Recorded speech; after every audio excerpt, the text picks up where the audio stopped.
Hello. Thank you for being in a new video. On this occasion, I have with me the new MacBook Air. It's 15 inches and it has Apple's M2 chip. Let's get started. In this case, its price is 29,999 pesos in Mexico.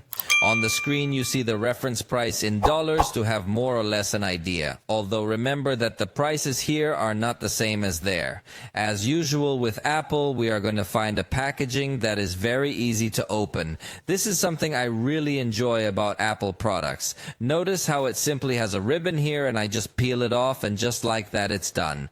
Well, it has a second tape on the bottom, but I really insist that it's a very good experience, unlike other manufacturers where you have to grab the razor and other things. So let's uncover this box and see what's inside. The first thing we find, obviously, is going to be the computer that comes in a package. Very nice too, which we can remove fairly easily. That's it.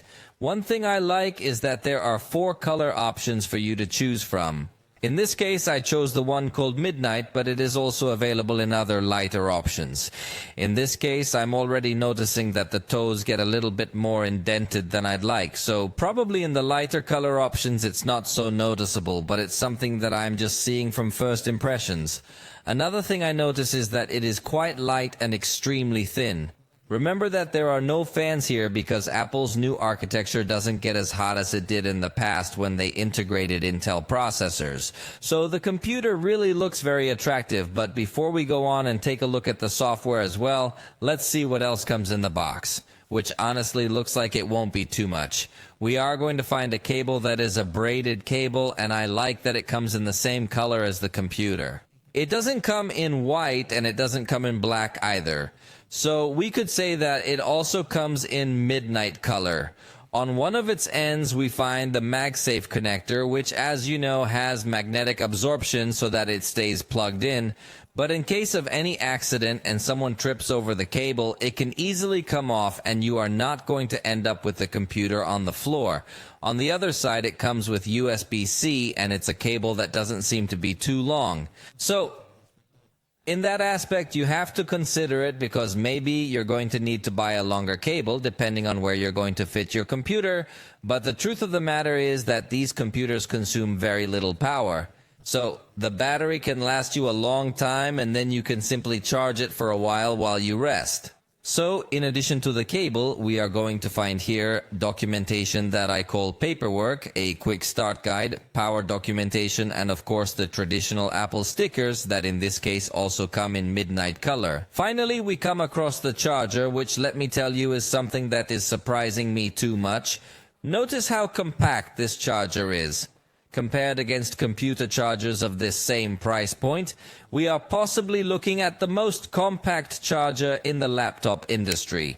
One thing that could be disadvantageous is that the plug is on this square side, so it could use a lot of space in your contacts. But it's actually surprising how compact this charger is, and it also has 2 USB-C ports, so you could charge 2 devices at the same time.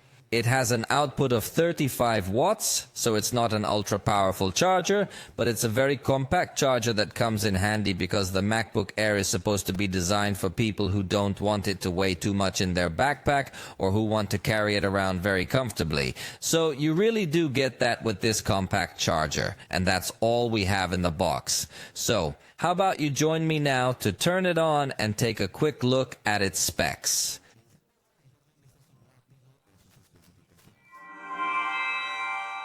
The computer is already set up, so let me give you some quick specs because it has 8 gigabytes of RAM, which I think falls a little bit short in the price range. 256 gigabytes of storage, which I also think may come up short.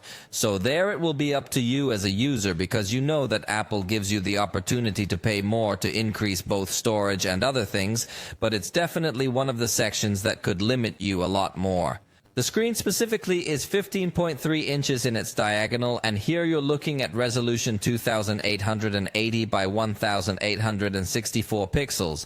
The screen I think is spectacular, although in true iPhone X style it has a notch here that is a bit of a nuisance. Although you should know that the camera looks very high quality compared to other laptop cameras.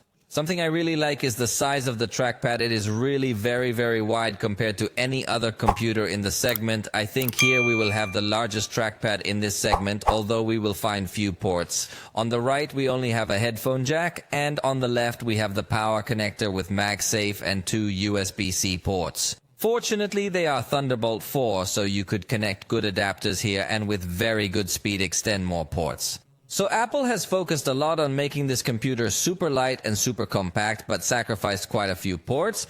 If you need more ports, you have to get the MacBook Pro. So in closing, what do you say we run the same benchmark we usually run on all the laptops we test? I remind you that in this case, we are talking about Apple's M2 chip, which has 8 CPU cores and 10 cores in its GPU. Something I like about Apple computers is that these processors consume very little power and can offer you their full potential even if the computer is unplugged from the power. Something that in Windows is very unusual to see. So, let's start a benchmark with this computer unplugged from the power and then run another one with the computer plugged in so you can see that there is practically no difference. And we already have the result here, 1902 overall, and on the CPU it gave us 934 points, while on GPU we had 186 points. So now let's do this same test, but with the computer plugged into the power, so you can see that there is basically no difference. We start a new test and come back when this test is over. And that's it. The results are in, and as you can see, curiously enough, they were even slightly lower. Possibly this is because the computer has just been turned on, and at the time of plugging it into the power, it is likely that Apple has finished the configuration of the computer in the background. But anyway, remember that the performance test we will do in the review, when we run many more things and show if the computer freezes or still maintains a smooth execution of absolutely everything we ask of it. For now, this has been all for this video. I hope you liked this video. If you did, you know you can tell us about it. And we'll see you next time.